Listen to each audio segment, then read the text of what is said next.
ညစာကိုပန်းရောင်ဦးလေးတုပ်စားပါမယ်ပန်းရောင်ချက်ကဥတဲ့ပန်းရောင်ချက်ဥပါ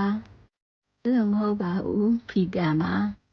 ဖီကန်ကထိုင်းမှာအရန်ပေါ်ပါတယ်မြန်မာနိုင်ငံမှာတော့စေပဲဥနဲ့စင်ပါတယ်အရသာတော့တူပါတယ်ဒါပေမဲ့ဖီကန်ကပိုစားလို့ကောင်းပါတယ်ခေါက်ဆွဲပြုတ်လေးတွေထည့်စားရင်လည်းစားလို့ကောင်းပါတယ်ပိုးလို့ကတော့ဒီနေ့မှတုပ်စားမှာပါကျက်သွန်အနီရယ်ခင်းကျင်သီးရယ်ငရုတ်သီးစိမ်းရယ်တံမြသီးလေးရယ်နဲ့တုပ်စားမှာပါစားလေးနဲ့အချုံမူလေးနဲ့ထည့်ပြီးတော့တံမြသီးလေးညှစ်ပြီးတုပ်ပါမယ်စီလေးကတော့တစုံကိုမှနည်းနည်းလေးပဲထည့်တာပါ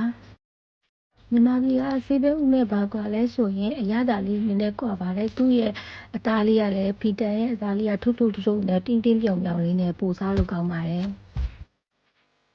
ဒီညမှာတော့ထမင်းလည်းမစားဖြစ်တော့ဘူးဆိုတော့ဖီတန်တုပ်လေးနဲ့အတူဘာပဲတေးလေးပါတွဲပြီးတော့တောက်ပါပါ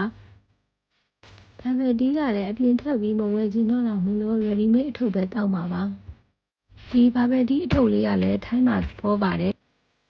ဘာပဲတီးအမှုပ်လေးတွေဖောက်ထည့်မယ်ပြီးသွားလို့ရှိရင်ဘာပဲတီးအစီလေးတွေတစ်ခါတည်းဖောက်ထည့်လိုက်ပါမယ်ပြီးသွားရင်တော့ရေလေးပွက်ပွက်စုလေးထည့်ပြီးတော့ဖြော်လိုက်ပါတယ်ဒီအထုပ်လေးကအချိုလဲအရင်မပြင်းဘူးပေါ့လေးနဲ့တောက်လို့တော်တော်လေးကောင်းပါတယ်ဒီနှစ်ခုတွဲစားကြည့်ပါအရင်လိုက်ပါတယ်စားလို့လည်းကောင်းတယ်တောက်လို့လည်းကောင်းပါတယ်မှုမွေးလေးပါဘာပဲတီးလေးရတယ်